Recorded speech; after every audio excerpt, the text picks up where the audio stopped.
Bismillahirrahmanirrahim. Assalamualaikum warahmatullahi wabarakatuh. Alhamdulillah wassalatu wassalamu ala Rasulillah Muhammad ibn Abdullah wa ala alihi wa sahbihi wa man walah wa ba'd. Faya ibadallah usi nafsi wa iyyakum bitaqwallah faqad fazal muttaqun fala tamutunna illa wa antum muslimun. Faqala ta'ala ya ayyuhalladzina amanu taqullaha haqqa tuqatih wa la tamutunna illa wa antum muslimun. Keluargaku sekalian yang terhimpun di dalam Pertagas, Pertamina Gas, kita mengawali dengan bermohon kepada Allah semoga siapapun yang berada di ruangan ini atau terhubung dalam kajian ini, semoga senantiasa dijaga, diberkahi dan dilindungi dalam kebaikan oleh Allah Subhanahu wa taala. Kita doakan yang bertugas di luar kota. Tadi saya dengar info juga Pak Direktur sedang di Semarang. Semoga giatnya dimudahkan oleh Allah dan semoga diberikan keberkahan. Ada satu bagian yang penting amanat Nabi di hadis Muslim pada satu sifat kepemimpinan, bahwa di antara sifat pemimpin dan yang dipimpin itu harus selalu membangun kekompakan dengan nilai cinta dan doa. Ini yang sering dilupakan. Nabi pernah menyampaikan, dan penyampaian ini, hadis ini didokumentasikan oleh Imam Muslim dalam satu kalimat yang singkat, padat tapi mengikat. Khiyaru a'immatikum man tuhibbunahu wa yuhibbunakum. Pemimpin yang baik itu adalah pemimpin yang kalian mencintainya dan ia pun mencintai kalian. Nah, membangun cinta itu salah satu jembatannya dengan doa. Oleh karena itu, di antara doa yang dianjurkan saat Anda memulai pekerjaan, itu bukan hanya untuk pribadi, lancarkan pekerjaan saya, tapi juga sehatkan pimpinan saya. Pimpinan mendoakan sehatkan anggota saya, sehingga semua itu melahirkan sifat harmoni yang memberikan kenyamanan dan kebahagiaan dalam bertugas. Nah, izinkan saya mengawali dengan itu dulu, karena itu di antara sunnah yang seringkali terlupakan, sehingga bekerja itu lebih banyak dilakukan dengan tekanan menyelesaikan tugas dibandingkan dengan rasa cinta untuk bisa memberikan nilai ibadah di dalamnya. Yang kedua, semoga sholat kita diterima oleh Allah Subhanahu wa taala. Nah, yang kedua ini tidak cukup dengan amin. Kita harus tahu dulu standar penerimaan itu seperti apa. Dan yang kedua, kenapa harus sholat? Ini poin pokoknya. Mengapa sih umat Islam itu cukup hanya misalnya dengan bersyahadat saja dipandang sudah berislam, lalu berbuat baik? Kenapa mesti ada sholat? Kenapa bahkan yang pokok sampai 5 waktunya? Dan jumlah rakaatnya pun diatur sedemikian rupa, sampai teknisnya pun dijelaskan dengan rinci. Saking rincinya, bila ada yang menyimpang dari rincian itu, maka dianggap sholatnya tidak sah dan mesti diulang. Shallu kama ra'aitumuni usalli. Sholatlah kalian seperti kalian persis melihat aku menunaikan sholat. Dan dalam sholat inilah kemudian ada sanad yang tersambung secara ketat sampai-sampai dalam hadis Muslim nomor hadis 397. Demikian di Al-Bukhari juga diabadikan di nomor hadis 757 oleh sahabat Abu Hurairah. Sanadnya tersambung kepada Khalad bin Rafi Az-Zuraiqi, seorang yang sholat di samping Nabi tapi bermasalah sholatnya. Lalu Nabi meminta beliau untuk mengulangi sholatnya sampai 3 kali peristiwa itu, hingga beliau berkata, ya Rasulullah au kama qala alimni ma uhsinu ghairah. Ya Rasulullah, tolong ajarkan kepadaku karena aku tak punya pengetahuan lebih dibandingkan dari apa yang telah aku kerjakan. Nah, dari dasar ini melahirkan satu pertanyaan kritis ya, dan juga perlu argumentasi yang kuat secara syariah mengapa kita menunaikan ibadah salat. Baik teman-teman sekalian, karena waktu kita sangat padat ya, kita manfaatkan sebaik-baiknya. Saya mohon izin, kajian kita akan lebih fokus kepada inti materi sehingga manfaatnya lebih banyak kita dapatkan. Salat satu-satunya amalan di dalam Islam yang mencakup 4 bagian pokok dalam beragama. Jadi ketika seseorang menetapkan dirinya beragama dan ciri satu nilai agama itu bernilai benar ya, dalam nanti kalau kita mau komparasikan atau kita riset, itu ciri pokoknya ada 4. Satu, ada aspek namanya aspek keyakinan ya, tauhid atau akidah. Nggak mungkin kan beragama kalau nggak yakin Ya, karena itu pasal 29 ayat kedua itu mengandung nilai keyakinan.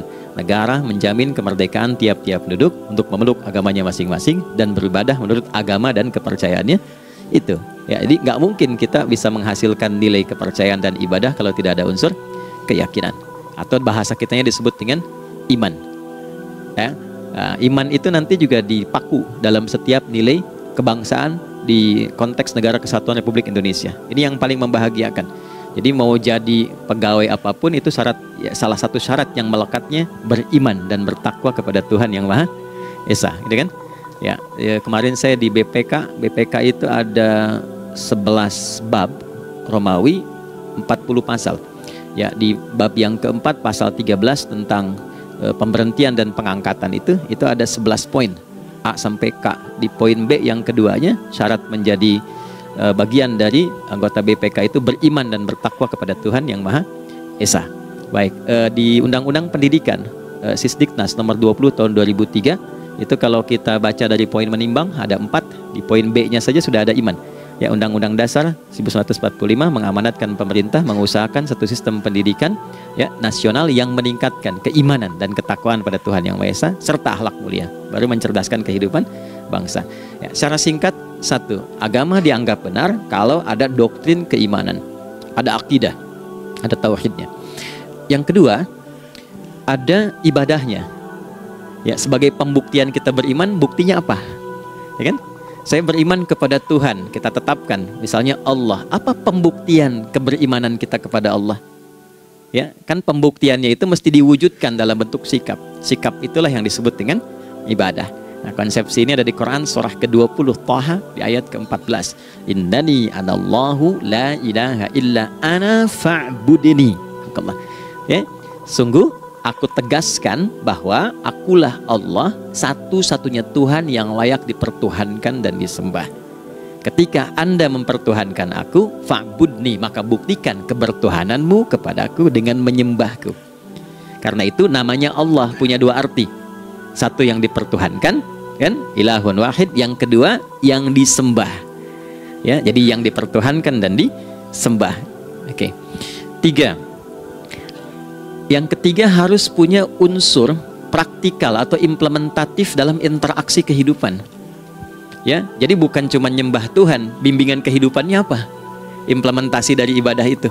Ya, ciri umat beragama itu kan bukan hanya sekedar saya yakin, beriman, saya ibadah. Terus bukti ibadah itu dibawa dalam berinteraksi hariannya seperti apa wujudnya.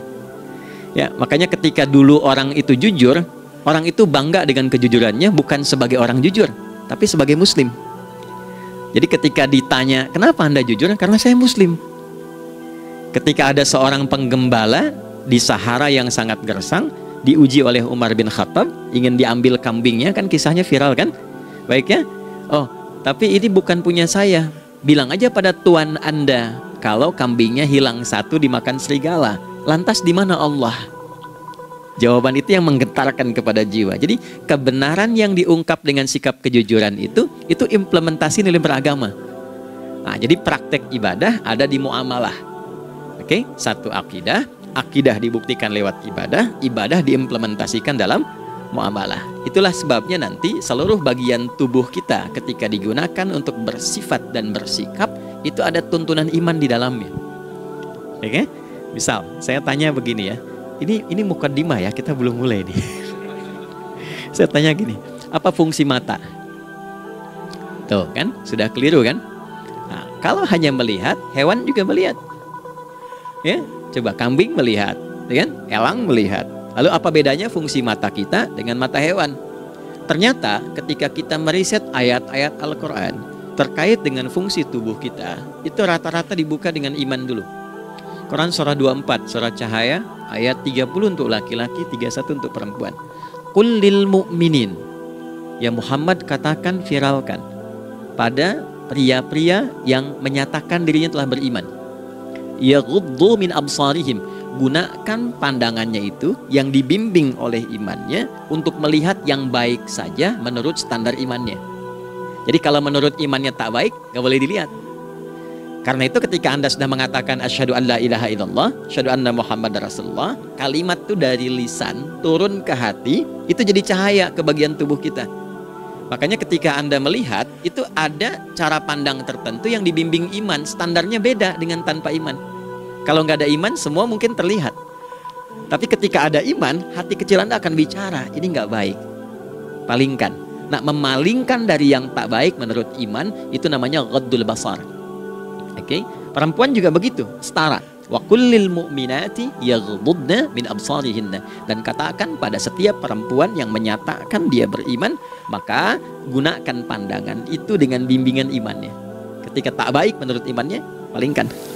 Ya, Anda lihat kajian di YouTube, terus ada iklan kan? Terus menurut standar iman nggak bagus, itu otomatis akan nggak suka itu. Ya, pasti dipalingkan. Ya. Anda kalau naik pesawat tuh ya, tugas keluar tuh, pertagas tugas keluar. Kalau pramugari lagi demo tuh yang dilihat pramugarinya apa demonya. Nah, iman itu akan bekerja di situ tuh. Ya, palingkan tuh. Nah, sama dari mata turun ke, jangan langsung ke hati aja, ke lisan dulu kan? Ya, ke mulut kan? Itu mulut tuh ketika digunakan fungsinya, imannya disebut dulu. Ya, Quran surah 49 ayat 11 misalnya, ya ayyuhalladzina amanu, imannya dulu, la yaskhar qaumin qaum. Ayat 12-nya la yaghtab ba'dukum ba'dha. Hai orang-orang yang telah menyatakan beriman. Kalau pakai alladzina disebutkan 1080 kali dalam Al-Qur'an, itu kalimatnya diksinya singkat, padat, mencakup semua tanpa sekat. Oke, jadi kalau laki-laki, perempuan, tua, muda, besar, kecil, beda strata, duniawi, itu semua tercakup di dalamnya. Hei semua yang telah menyatakan beriman, gunakan imanmu untuk membimbing lisanmu bertutur. Kalau masih merasa punya iman, jangan gunakan lisan untuk mencela, merendahkan orang, untuk bergibah, membuat hoax. Didetilkan oleh Nabi, kalimatnya jelas, man kana yu'minu billahi wal yaumil akhir falyakul khaira aw liyasmut. Siapapun. Nah, dari alladzina ketika dirinci pakai man. Ya, man itu bentuk tunggal, ya, personal, tapi maknanya general. Jadi kalau Anda, saya, kita baca ayat atau hadis ada man, posisikan Nabi sedang bicara ke kita. Ya, hei adi hidayat, posisikan Nabi bilang gitu tuh. Kalau engkau merasa beriman sama Allah dan yakin dihisab di hari kiamat, jaga lisanmu. Katakan yang baik dengan bimbingan imanmu, tak mampu engkau diam. Jadi cukuplah suami istri itu menggunakan satu hadis ini, pasti sakinah itu muncul dalam kehidupan rumah tangganya. Ya, itulah sebabnya kenapa sakinah didahulukan dibanding mawaddah. Hati-hati ya, Mbak, walaupun namanya sakinah nggak ada ini nggak akan datang tuh ketenangan tuh. Ya, ada yang tahu nggak rahasianya? Kenapa sakinah duluan dibanding mawaddah? Ya, 5 juta. Ya, waktu habis karena padat sekali. Maddah jamaknya mawaddah, rasa kasih yang tumbuh dari pemberian materi. Jadi kalau rumah tangga itu ingin cenderung pada kebahagiaan, boleh berbagi dengan materi. Ya, istri cemberut, ya, Anda datang dengan senyuman, sayang, kenapa? Ya, ini emas 2 kilo, ya. Nah itu pasti sehat lagi tuh. Ya, itu mawaddah. Tapi maaf, walaupun Anda mapan bekerja, harta cukup melimpah, ruah, tapi tidak ada ketenangan di rumah tangga, tidak ada sakinah, maka hampa kehidupan rumah tangga itu. Itulah sebabnya kenapa di Quran sakinah lebih dulu dibandingkan dengan mawaddah. Saya tanya ibu deh, ibu pilih mana? Kaya tapi gelisah atau miskin tapi tenang? Oke. Saya paham itu. Saya paham. Suami juga sepakat semuanya. Ya, artinya apa? Kita nggak bisa menghilangkan unsur ketenangan. Oke, itu hanya pembuktian argumentatif ya, supaya kajiannya lebih kepada argumen. Jadi ada akidah terkorelasi dengan ibadah, implementasinya di aspek muamalah. Nah, nanti cara bermuamalahnya diatur lewat akhlak namanya. Bagaimana bermuamalah yang baik? Kan Anda, maaf ya, berekspresi kepada pimpinan dengan kawan kan berbeda. Oke, kepada orang tua dengan anak kan lain. Nah, yang mengatur interaksi kita sehingga terjalin harmoni yang baik, itulah yang disebut dengan akhlak. Nah, 4 poin inilah yang menjadi inti dakwah Nabi SAW ketika diutus oleh Allah Subhanahu wa Ta'ala. Memastikan 4 ini bisa optimal kita lakukan dalam kehidupan. Bonusnya yang kelima, selalu meningkatkan inovasi sehingga selalu mendapatkan hal baru dalam kehidupan. 5 ini digabungkan di Quran surah kedua Al-Baqarah di ayat 151. Kama arsalna fikum rasulam minkum yatslu alaikum ayatina. 1. Oke, wa yuzakkikum. 2. Akhlak.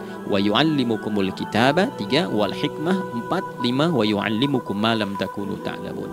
Kelima-limanya ini digambarkanlah dalam bentuk ibadah yang melatih kita sebagai pondasi awal menuju dan memantapkan 5 hal ini, yaitu sholat.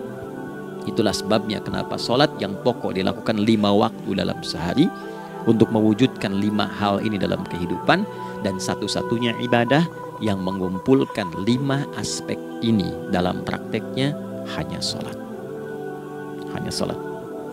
Oke, mari kita detilkan, kita rinci, dan di sini kita akan mulai kajian kita. Yang tadi mukadimah ya. Baik, kita punya 30 menit, wah padat sekali. Bismillahirrahmanirrahim. 1. Salat adalah perwujudan iman seorang hamba. Karena itulah kalimat salat pertama kali disebutkan dalam Al-Quran, itu letaknya setelah kalimat iman. Al-Baqarah ayat 3. Alladzina yu'minuna bil ghaibi wa yuqimunas shalah. Orang-orang yang telah menyatakan beriman dan konsisten menjaga imannya. Beda alladzina amanu dengan yu'minun. Amanu telah beriman, tapi kalau dia komitmen dan konsisten terus menjaga imannya sampai saat dia berpulang pada Tuhannya, maka berubah nanti bentuknya. Kalau di bahasa Arab jadi mudhari'. Kalau di bahasa Inggris kan tuh punya 3 arti: present, continuous, and future. Jadi kalaupun sekarang terus berlangsung sampai masa depan pun saya tetap akan beriman. Nah, pembuktian untuk menjaga iman itu pembuktian utamanya pada sholat. Itulah sebabnya satu-satunya amal ibadah dari rukun Islam yang 5 itu, ya, satu-satunya amal ibadah yang disebut iman dalam Al-Quran hanya sholat. Teman-teman boleh buka Quran surah kedua Al-Baqarah di ayat 143. Ya, di pertengahan ke ujung ayatnya. Saya percepat. Wa ma kana Allahu liyudhi'a imanakum. Dan Allah gak akan pernah menyia-nyiakan sholat seseorang yang dikerjakan karena imannya. Ayat ini turun, ketika ada terjadi pergantian arah kiblat. Dari yang tadinya semula ke Masjidil Aqsa, lalu berputar 180 derajat, beralih ke Masjidil Haram. Nabi sedang berada di luar Madinah. Madinah tempo dulu, wilayahnya gak seluas cakupan sekarang. Ya, kalau diilustrasikan, area sekitaran Masjid Nabawi sekarang itulah Madinah lah. Di luar itu sudah di luarnya. Nah, Nabi sedang sholat, riwayatnya banyak menyebutkan, ada yang mengatakan zuhur, ada asar, ada maghrib. Di pertengahan itu turunlah Al-Baqarah ayat 144. Qad nara taqalluba wajhika fis sama' falanuwalliyannaka qiblatan tardaha fawalli wajhaka syatral masjidil haram. Maka berputarlah dengan turunnya ayat ini 180 derajat menghadap ke arah Masjid Al-Haram. Problemnya adalah ketika Nabi dan pengiring beliau kembali ke Madinah, area Masjid Nabawi, kan gak semua masyarakat ikut. Maka virallah informasi itu bahwa kiblat telah beralih ke kiblat awal, yaitu Ka'bah Al-Musyarrafah. Maka penduduk panik pada saat itu. Status sholat kami yang tadi dikerjakan bagaimana? Karena sedang gak bisa diulang, sudah pindah waktu. Maka turunlah kemudian firman Allah yang Al-Baqarah 143 itu, wa ma kana Allahu liyudhi'a imanakum. Karena engkau mengerjakan sholat itu dengan imanmu, maka Allah gak menyia-nyiakan imanmu itu. Maksudnya apa? Walaupun arah kiblatnya tidak tahu mengarah kepada sisi yang belum berubah, tetap dihitung pahalanya sempurna karena imannya. Nah, ini nanti yang menjadi landasan turunnya Al-Baqarah ayat 115. Walillahil masyriq wal maghrib fa aynama tuwallu fathamma wajhullah. Kalau Anda sedang tugas nanti di lapangan, lalu sulit menemukan arah kiblat, aplikasi susah karena sinyal nggak masuk misalnya, oke? Kemudian juga matahari agak remang-remang sehingga sulit untuk terlihat patokannya, maka dengan keyakinan, dengan iman itu, menghadaplah ke arah yang kita yakini, maka berlakulah Al-Baqarah 115. Di saat itu diterima amal ibadah kita sama dengan yang menghadap kiblat dengan dasar imannya. Oke, nah pengertian terbaliknya, mafhum mukhalafahnya, maka Nabi mengatakan, al-farqu bainal mu'min wal kafir tarkus shalah. Beda antara orang yang beriman dengan yang belum beriman adalah pada sholatnya. Jadi kalau ada orang mengatakan sudah beriman dan tidak menunaikan sholat, ini artinya keimanannya belum diakui sepenuhnya oleh Allah Subhanahu wa Ta'ala. Jelas ya? Halo, kenapa sedih begini? Maaf, saya terlalu cepat nggak? Enggak ya? Baik. Jadi dalam poin ini penting pembedanya di sholat. Itulah sebabnya kenapa dari kecil kan, usia sekian, dari mulai 3 ke arah 7 tahun contohkan. Ya, orang tuanya sholat bentangkan sejadah. Kalau bisa, kalau anak sudah mulai suka tuh kasih model sejadah yang anak-anak sukai bentuknya. Ya, dulu ada anak saya senang model mobilan, saya tidak sebutkan supaya tidak endorse gitu ya. Dikasih sejadah dengan pola itu, dia senang tuh ikutin. Kita nggak minta sholat, dia datang sendiri. Ya, nanti setelah mulai 7 tahun kan baru diajarkan dengan baik, diajak ke masjid kalau yang laki-laki. Demikian seterusnya. Ya, mengapa dari awal dituntun seperti itu? Untuk memberikan sebuah penguat bahwa penjagaan iman dimulai dari sejak dini. Ya, tapi di Indonesia saya perhatikan kelasnya sudah advance. Ya, TK sudah manasik gitu. Itu satu ya. Karena nanti kalau Nabi bilang begitu artinya akan terjadi orang mengatakan beriman tapi tidak sholat. Ya, makanya keras dari awal Nabi katakan bahwa pembeda antara orang yang beriman dengan yang baru klaim beriman itu pada sholatnya. Ya, pada sholatnya. Mengerjakan sholat maka sah status imannya, tidak menunaikan sholat maka bermasalah imannya. Itu poin yang pertama. Yang kedua teman-teman sekalian, ibadah. Kita lanjut ya. Sholat adalah bagian pokok terpenting dari ibadah. Nah, di sini kita akan mulai membuka sedikit rahasia terkait dengan aspek ibadah ini. Teman-teman sekalian, ternyata sholat ini ketika oleh Allah diturunkan dalam Al-Quran, dalam konteks penunaian ibadah, bukan berarti hanya mengkoneksikan atau mengkorelasikan hubungannya dengan iman saja, bukan. Karena saya beriman, saya buktikan ibadah nyembah Allah lewat sholat. Dalilnya Quran surah ke-20 ayat 14. Innani anallah la ilaha illa ana. Aku tegaskan akulah Allah, gak ada Tuhan yang layak dipertuhankan dan disembah kecuali saya. Fa'budni, kalau Anda telah menyatakan beriman padaku, buktikan keberimananmu dengan menyembah saya dalam ibadah. Bentuknya bagaimana ya Allah? Teruskan ayatnya. Wa aqimis sholata. Tunaikan sholat sebagai bukti ibadah. Itu li dzikri, sebagai zikir kepadaku. Jadi korelasi antara ibadah dengan iman sudah kita sebutkan dalilnya. Sekarang ibadahnya tersendiri ketika ditunaikan, apa manfaat dari ibadah itu? Mengapa mesti ada 5 waktu? Dan apa turunan manfaatnya dalam kehidupan kita? Kalau kita mengerjakan itu, dampaknya kepada kehidupan kita apa? Nah, inilah indahnya di dalam Islam, dijelaskan dalilnya, diberikan contohnya, diberikan alasannya, dan yang paling indah, diberikan penjelasan dengan detail tentang manfaat-manfaatnya. Ini tidak ditemukan di dalam konsep keyakinan manapun. Kalau teman-teman boleh mau riset silahkan. Ada nggak satu keyakinan agama tertentu yang dari ibadahnya tuh diatur? Cara memulainya, bacaannya, detailnya, manfaatnya, waktunya, sampai dengan hasilnya, sampai kiamatnya. Ini menunjukkan bukan karya manusia. Bukan karya manusia. Kalau karya manusia setiap orang bisa buat itu. Ya, ketika ini menunjukkan bukan karya manusia, maka pertanyaannya dengan cara apa lagi Allah memberikan pembuktian pada kita bahwa Ia Tuhan yang hak yang harus kita sembah. Kalau sudah paham, mari kita rincikan turunan tentang sholat ini. Kita mulai satu-satu teman-teman sekalian dari waktu sholat. Seperti kita ketahui waktu sholat ada 5. Tapi yang sering kita dapati dari yang 5 ini tidak semua orang mengetahui tentang makna dari nama dan pembagian di waktu ini. Yuk kita mulai rincikan. Sholat yang pertama namanya apa? Gak usah khawatir, menang gak dapat hadiah kalau benar. Salah juga keterlaluan. Oke, 1 subuh. Dia satu-satunya nama sholat yang punya 2 nama ya, subuh dan fajar.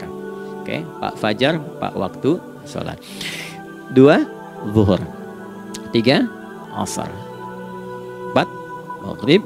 5 isya. Oke, rumus hitungannya 24 434 ya. Rumus bilangannya 24 434. Kalau mau tanya nomor koneksi dengan Allah 24 434, 2 subuh, 4 zuhur, 4 asar, 3 maghrib, 4 isya. Oke, pertanyaannya apa artinya nama itu? Selama ini jangan-jangan kita hanya tahu namanya tapi tidak memahami maknanya. Itu poinnya. Oke, sekarang mari kita mulai. Izin saya tidak punya kemampuan untuk menuliskan, ya, karena memang saat ini terbatas. Tapi kalau diperkenankan bisa kita coba uraikan sedikit. Baik. Ya, bismillah, jazakallah khair. Mohon fokus baik-baik karena waktunya tinggal 21 menit lagi. Izin saya pastikan dulu ya supaya terlihat dengan baik. Ibu kelihatan di sana? Bagus. Saya kira tuh hanya di Sumbawa Barat. Ternyata di Pertagas pun perempuan-perempuannya imannya luar biasa. Maksudnya belum saya tulis sudah kelihatan. Imannya luar biasa. Oke, kita mulai dari yang pertama ya, 5 waktu sholat. Kita mulai dari 1 dulu. Subuh, teman-teman saya turunkan dulu ya. Izinkan saya tulis pakai bahasa Arab dulu supaya gampang. 1, dia punya 2 nama, yang ke Arab ya. Kalau yang gini yang ke Hindi. Ada yang di admin di komputer pasti tahu. Ada Fajr. Kata subuh ditemukan di Al-Quran surah ke-81 At-Takwir ayat 18. Kalau keliru tolong diingatkan. Was-subhi idza tanaffas. Quran surah 81 ayat 18. Ya. Gak usah di ilmu utak-atik ya. Oh ini kenapa 81 kalau dibalik 18? Itu cocok logi. Abaikan aja itu. Ya. Fajar agak banyak di Quran terkait dengan nama sholatnya ada di Quran surah ke-17 di ayat 78. Qimis salata liduluki syamsi ila ghasaqil laili wa qur'anal fajr. Inna qur'anal fajri kana masyhuda. Yuk kita mulai ke maknanya dulu. Ingat rumusnya ya. Rumusnya ini selalu begini rumusnya. Aqidah selalu punya korelasi dengan ibadah. Ibadah selalu punya korelasi dengan muamalah, interaksi harian kita. Muamalah hiasannya adalah akhlak. Barulah kemudian di sini muncul inovasi dalam kehidupan, hal yang baru. Hidup ya, yang mengacu pada 2 kebahagiaan yaitu dunia dan akhirat. Ya, konsepsi ini nanti ditemukan di Quran surah ke-2 Al-Baqarah ayat 201 dan menjadi doa paling favorit umat Islam Indonesia saat ini. Rabbana atina fid dunya fil akhirati. Oke, ya cukup. Subuh. Ini rumus dasarnya. Dari akidah, kita beriman, pembuktian imannya lewat ibadah sholat. Apa hubungan sholat dengan aktivitas harian kita? Subuh asalnya terkorelasi dengan kata asbah. Oke? Asbah itu asalnya sesuatu yang sudah siap dengan rencana yang matang. Baik, orang Arab tuh kalau bertanya begini, kaifa asbahta ya akhi? Kaifa asbahti ya ukhti? Bagaimana kabarmu di pagi ini? Itu bukan hanya nanya kabar kesehatan. Beda dengan kaifa haluk, beda. Ya, itu bertanya bagaimana kabarmu hari ini, aktivitasmu bagaimana? Lancar, sudah siap, planning bagus dan sebagainya. Ya, itulah sebabnya ketika Allah bersumpah dengan awal waktu, penandanya adalah planning kegiatan. Ya, was-subhi, dan aku bersumpah demi waktu subuh, awal mula untuk berkegiatan, idza tanaffas, apabila sudah mulai bergerak. Bersamaan dengan nafas yang keluar itu, maka sudah jelas rencana yang dibuat. Ya, jangankan kita, semua alam itu, semesta itu seluruhnya bukan hanya bertasbih, tapi beraktivitas dalam tasbihnya. Di waktu subuh, matahari sudah mulai bersinar kan? Ya, dan sinarnya mengambil manfaat loh, mengandung nilai manfaat, memecah keheningan malam dan menghilangkan kegelapannya. Gelap mulai hilang, datang kemudian sinar yang memberikan kita bimbingan untuk beraktivitas. Tumbuhan dimulai waktu itu sudah mengeluarkan oksigen, menyerap karbon dioksida. Saya waktu di Utrecht, di Delft di Belanda, ya, saya coba ingin membuktikan. Kan adzan nggak terdengar keluar ya. Jadi sebelum waktu subuh itu saya keluar. Kebetulan flatnya waktu itu dekat area hutan yang agak rimbun, enak gitu, udaranya bagus. Itu sebelum subuh terasa karbon dioksida. Walaupun cuma beda hampir 1 menit. Tapi begitu masuk waktu subuh, keluar kesegaran yang luar biasa. Oksigen yang keluar. Ya, Ini kan nggak mungkin, kalau kuasa Allah tuh nggak mungkin terjadi seperti ini kalau bukan kuasa Allah Subhanahu wa Ta'ala. Tapi poinnya adalah yang bicara begini Quran. Nah, sekarang yang ingin saya katakan adalah alam semesta dalam konteks seperti matahari, kemudian tumbuhan, binatang, ayam bahkan mulai berkokok, punya planning yang teratur. Masa kita makhluk yang dihisab tuh nggak teratur, nggak punya perencanaan? Maka subuh itu mengajarkan kepada kita, jangan sampai ada orang Islam yang punya keimanan lalu menunaikan sholat, diajarkanlah oleh Allah setiap masuk subuh itu harus punya agenda yang jelas, planning yang terukur. Jangan terjadi mengaku muslim, beriman, tapi nggak jelas perencanaan hidupnya. Jam 7 mau di mana? Jam 8 kerjakan apa? Anda dari sini ketemu 7 ke 4 atau setengah 8 ke setengah 5, 8 jam kerja. Oke, berangkat jam berapa? Petakan di jalan macetnya di sebelah mana? Ukur sampai kantor tiba jam berapa? Apa yang mau dikerjakan di kantor? Itulah Islam, itulah subuh. Sehingga tidak ada satupun orang Islam di era Nabi mengajarkan beraktivitas kecuali terukur dan teratur. Bahkan Nabi memulai itu evaluasinya di malam hari. Sehingga turun di antara surah Al-Insyirah itu ada ayat yang tegas mengatakan di ujungnya, فَإِذَا فَرَغْتَ فَانْصَبْ. Evaluasi yang telah berlalu di malam hari, evaluasinya menyeluruh sampai ke zikirnya. Dicatat nih, ya aku hari ini secara spiritual itu, mohon maaf, sholat jamaahnya berapa waktu tuh? Dari 5. Oke? Misalnya dari 5 itu cuma 4, berarti koreksi ada yang kurang. 1, ya. Yang kedua, secara intelektual sudah berapa bacaan yang dibaca saat ini, ilmu yang ditingkatkan, mensyukuri anugerah akal dan sebagainya. Bekerja sempurna enggak? Turunkan ibadahnya bagaimana? Ketika ada yang kurang, istighfari. Ya, sebagai seorang ayah, ada nggak sesuatu yang salah yang dilakukan belum sempurna? Sebagai seorang ibu, anak dan sebagainya, istighfar. Itulah sebabnya sebelum tidur Nabi ajarkan istighfar, yang kita tahu 70 kali kan, 100 kali. Yang saya tanya, 1 ke 70 itu istighfar apa saja? Apakah hanya bilangan di lisan? Atau dari lisan diingatkan oleh pikiran, ditembuskan ke hati? Istighfar sebagai seorang ayah yang kurang maksimal melihat anak dengan baik. Anda boleh punya jabatan di kantor, boleh direktur, boleh manajer, boleh macam-macam. Tapi ketika Anda pulang, Anda seorang ayah. Saya di Timur Tengah disebut syekh, di sini dipanggil kiai, dipanggil ustadz. Pulang ke rumah, anak saya nggak kenal itu semua. Anak saya nggak peduli itu semua. Belum pernah seumur-umur saya mengajar, lalu saya pulang, anak saya menunggu depan pintu dan memanggil kiai. Tidak ada. Dia ingin ayahnya, Oke. Kenapa nggak kita hadirkan istighfar pertama kita itu karena kita kurang perhatian? Kurang perhatian kepada anak misalnya. Saya kalau pulang tengah malam dan semua tertidur, saya lihat satu-satu. Perbaiki cara tidurnya, doa, lihat satu-satu. Minta ampun sama Allah. Dan ya kadang sebelum mengalirkan air mata kita nggak bisa tidur karena nggak tahu nanti ketemu lagi nggak di akhirat. Itu poin yang paling penting. Nah, jadi istighfar pertama itu untuk diri kita, ketaatan pada Allah, untuk diri kita sebagai anak pada orang tua, sebagai suami punya tanggung jawab istri atau sebaliknya, demikian seterusnya. Nah itu kalau sudah kita bisa lakukan, dievaluasi, direncanakan besoknya. Fa'idha faraghta fansab, direncanakan lagi yang berikutnya, besok mau ngapain, tulis malam. Kalau kita biasakan begitu, tidurnya enak. Karena nggak ada beban, damai hidupnya. Dengan teman damai kalau ada perselisihan sebelum tidur. Ya, jadi nggak ada orang mengigau itu masalah-masalah kehidupan dunia yang belum tuntas. Ini dunia saat terjaga bermasalah, saat tidur pun masih bermasalah. Gara-gara kamu nih, kapan istirahatnya?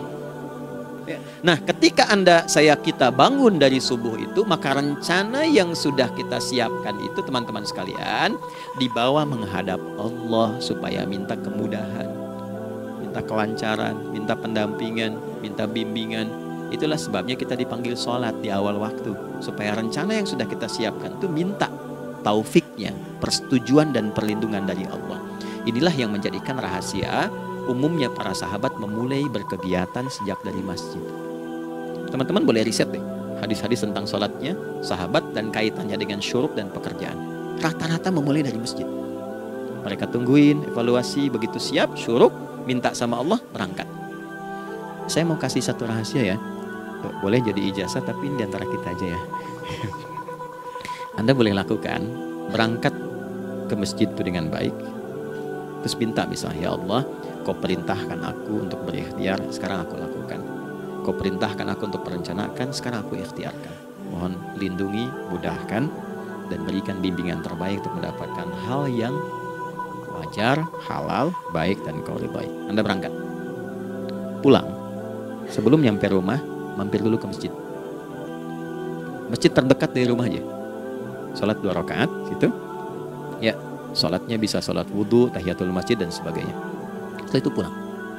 Doa dulu habis sholat. Ya Allah, aku telah berikhtiar seperti apa yang telah Engkau perintahkan. Sekarang aku memohon rizki darimu seperti apa yang telah Engkau janjikan. Kalau dengan semua ikhtiar ini belum cukup menurunkan rizki darimu, maka mohon tunjukkan padaku saat ini dengan cara apa lagi aku mesti berikhtiar. Oke? Silahkan Anda pulang dengan suasana itu ke rumah dan lihat apa yang terjadi. Rasakan bedanya, bedakan rasanya, dan pasti terasa bedanya. Gak ada kesan yang lain pada jiwa. Jadi yang dibawa ke rumah itu bukan aura kantor, bukan aura jalan yang macet, tapi ada ketenangan, kenyamanan, dan kenikmatan. Kalau teman-teman mau pakai sunnah sahabat ini dalam dunia pekerjaan dan Anda lakukan, coba sehari ini saja, rasanya pasti beda. Ya, ini bagian pertama. Nah, ketika kita ingin datang menghadap Allah dan mulai membawa rencana kita, kan perlu isyaratnya kan, kapan dimulai? Gak bisa tiba-tiba saya bangun jam 3 langsung sholat subuh, kan tidak begitu. Ya kan? Mesti ada satu sinyal dulu, yang dari sinyal itu ada feedback pada diri kita untuk merespon, gitu kan? Nah, pancaran respon atas sesuatu yang memancar akibat satu hal yang terjadi. Kalau di gaya itu kan, kalau ada gaya gerak, gaya dorong kan? Ya, kalau nggak salah F1 sama dengan F2 kan? Nah, gaya gerak sama dengan gaya dorong. Geraknya dikit, bunyinya kecil kan? Kencang bunyinya, kencang. Terus ada F berbanding lurus dengan P, hukum Pascalnya. Gaya berbanding lurus dengan tekanan, kan? Semakin banyak gaya semakin tertekan. Nah, respon yang muncul ketika ada satu misalnya gaya, tapi responnya sifatnya materi sifatnya. Ya, misal kalau Anda mau mengebor air, kan? Kemudian keluar terpancar tuh dari bawah itu keluar misalnya air. Nah, itu namanya infajar. Infajar. Dalilnya Quran surah kedua ayat 60. Wa idzistasqa Musa liqaumihi faqulna idrib bi'asakal hajar fanfajarat minhu 12 aina.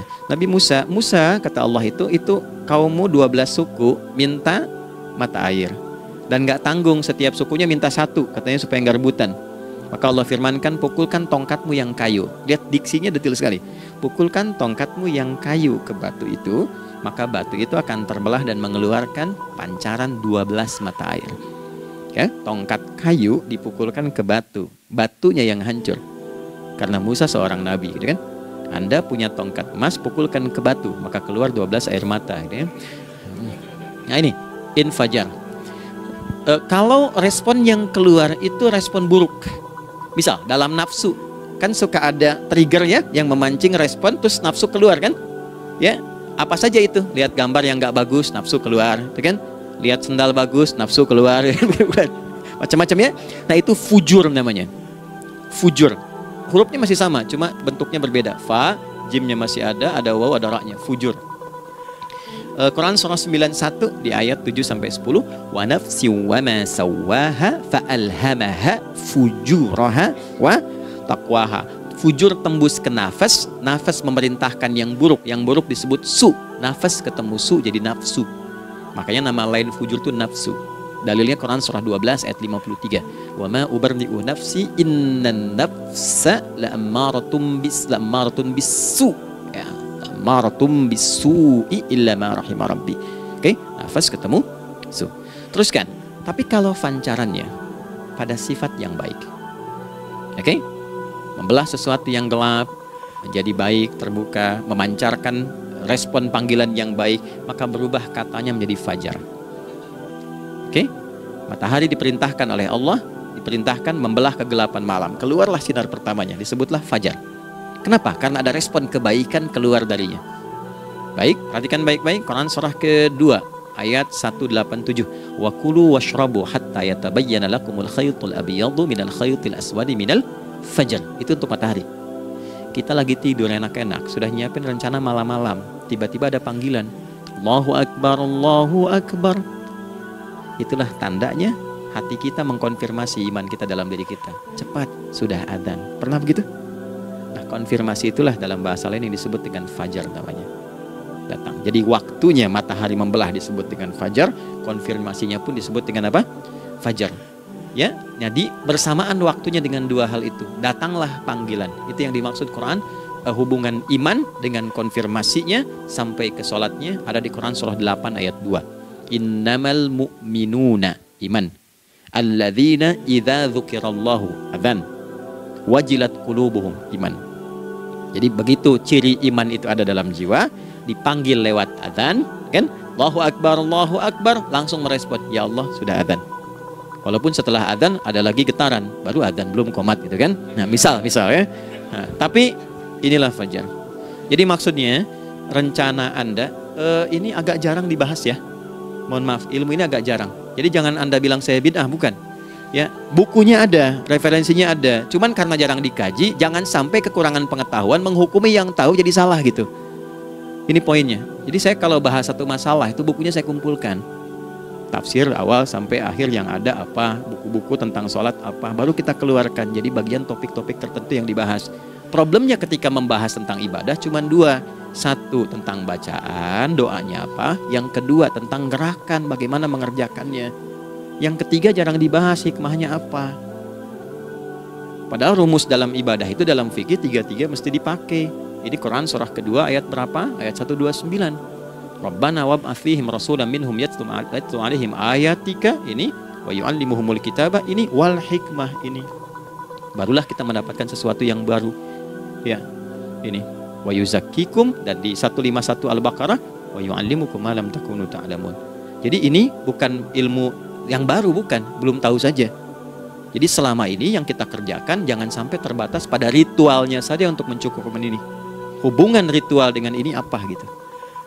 Ya, jadi subuh ini mengkonfirmasi bahwa ada satu keteraturan dalam kegiatan kita. Ya, alhamdulillah. 2, siang. Oke, setelah subuh, fajar, sholat apa? Zuhur.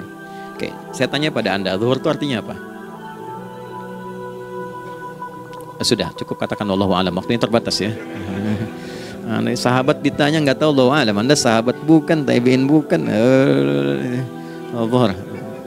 Waktu tinggal 4 menit lagi. Oke, teman-teman, kalau kita jeli, ini kan sholat dikerjakan di siang hari kan? Siang itu bahasa Arabnya nahar. Naharun itu siang. Tapi kenapa sholatnya zuhur? Kok nggak sholat nahar gitu? Ya, lohor, ini paksain tuh. Zuhur, lohor. Ya. Terus sore, biar nyambung cepat. Sore bahasa Arabnya kan masa. Masa al-khir, selamat sore. Kenapa kok sholatnya asar? Kok sholatnya namanya asar? Oke, maghrib, isya. Isya kan malam kan? Kenapa nggak lail? Lail itu kan malam. Kalau ada yang istimewa di malamnya, itu lailah namanya. Makanya ketika turun Al-Quran disebut Lailatul Qadar, karena malamnya istimewa. Beda, lail dengan lailah itu beda. Lail itu waktu malam, lailah ada yang istimewa di malam itu. Ya, jamaknya lail, layali, lela, lili, lala, itu malam. Ibu lili, ibu malam-malam. Ya. Zuhur artinya jelas, terang. Ada idhar, dibaca dengan jelas, terang, gak boleh dengung. Man amana, ya kan? Ya, min husni, harus jelas. Ya, ada a, jelas. Zuhur kenapa disebut zuhur? Untuk evaluasi kegiatan kita dari setengah hari. Sudah jelas belum hasilnya? Ya, Anda punya rencana di sini, evaluasi di siang. Jelas gak hasilnya? Pekerjaan Anda yang sekarang diamanahkan dari pagi jam 7 sampai sekarang, evaluasi dulu. Dicek, jangan cuma ditinggalkan. Oke, saya sedang kerjain, tinggalin dulu sholat. Bukan begitu. Ketika akan sholat, Anda cek dulu. Dari ke siang itu tengah hari, bagaimana hasilnya? Ada yang perlu disempurnakan nggak? Ya, ketika ide-idenya mulai mentok, ada yang belum selesai, datang dulu sholat, tenang lagi. Saat tenang itulah dirumuskan kembali pelan-pelan. Kan lumayan dari jam 12 sampai jam 1. Diisi dengan baik, dilihat. Itu baru dunia ini. Kan kita ngejar ini juga. Karena nanti ayat 200-nya, ada yang cuma ngejar ini. Wa minan nasi may yaqulu rabbana atina fid dunya. Bukan, kalau nggak hafal diam aja. Wa minan nasi may yaqulu rabbana atina fid dunya wa ma lahu fil akhirati min khalaq.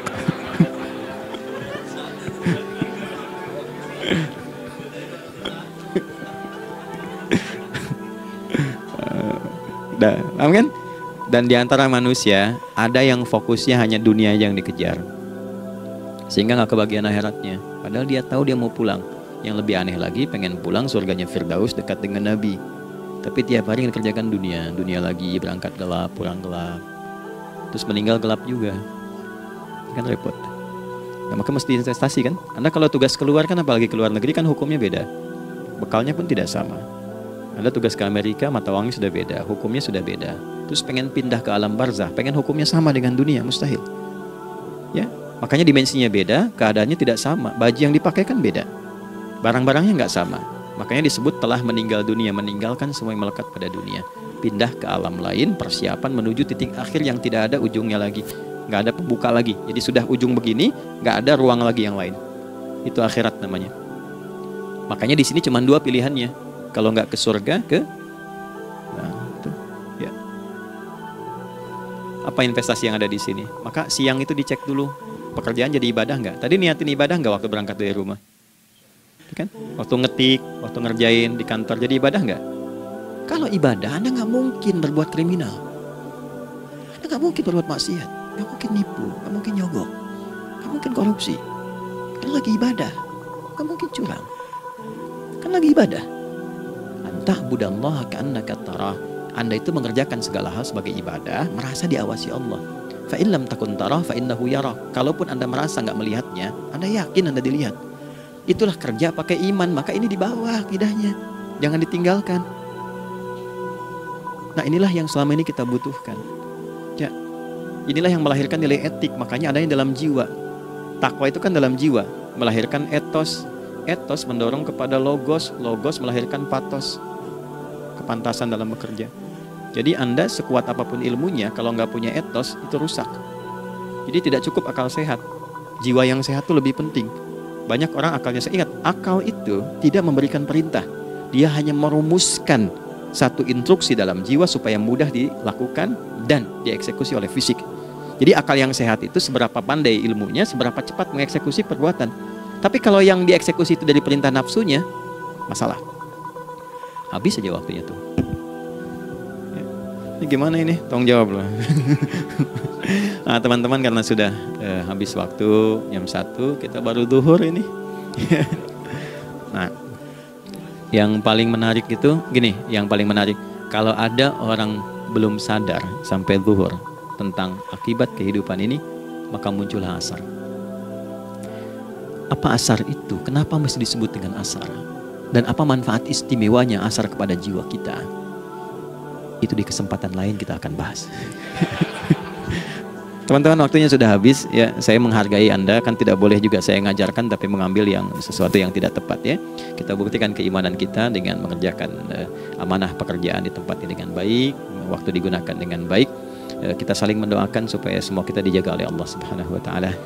Maafkan saya, lain kesempatan kita berjumpa kembali untuk melanjutkan apa yang telah kita bahas hari ini. Mari kita berdoa, semoga doa kita diterima oleh Allah Subhanahu wa taala.